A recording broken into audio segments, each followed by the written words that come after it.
کہتے بیوی سے سیکھا ہے دعا مانگنے کا طریقہ. حضرت وہ کیسے؟ فرمانے لگے اسے کوئی کام تھا مجھ سے، کوئی گھر کا خرچہ تھا، اس نے بتایا خرچہ، میں نے اسے کہا ابھی میرے پاس پیسے نہیں ہیں، آتے ہیں تو دوں گا. 2-4 دنوں کے بعد پھر اس نے کہا، میں نے کہا تھا گھر کے خرچے کے لیے کچھ پیسے، تو فرماتے ہیں میں نے کہا ابھی میرے پاس نہیں ہے، آتا ہوں تو دیتا. عورتوں کی عادت ہوتی ہے بار بار یاد کرانا. کہتے اس نے پھر یاد کرایا. وہ میں نے گزارش کی تھی کچھ پیسے چاہیے، فرماتے مجھے غصہ آ گیا. میں نے کہا تو کیا روز ایک ہی بات کرتی ہے، تجھے کہا ہے نا ابھی پیسے نہیں ہیں، آتے ہیں تو دے دوں گا. ہر روز یاد کرانے کا کیا مطلب ہے؟ ایک ہی بات کا رٹا لگایا، پیسے چاہیے پیسے، ٹھیک ہے خرچ ہے آپ ٹھیک کہہ رہی پر ابھی نہیں میرے پاس. کہتے میں نے ڈانٹ دیا. سعادت مند خاتون تھی، حوصلے سے ڈانٹ برداشت کی.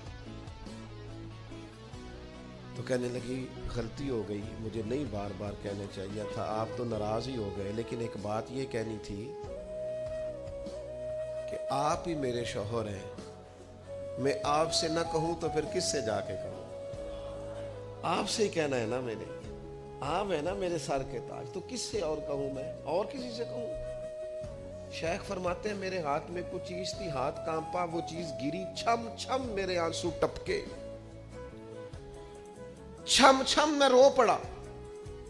تو خاتون کہنے لگی آپ کیوں روئے، کیا ہوا؟ تو فرمانے لگے مجھے تو رب سے مانگنے کا طریقہ تو نے سکھا دیا. جب میں اس کی بات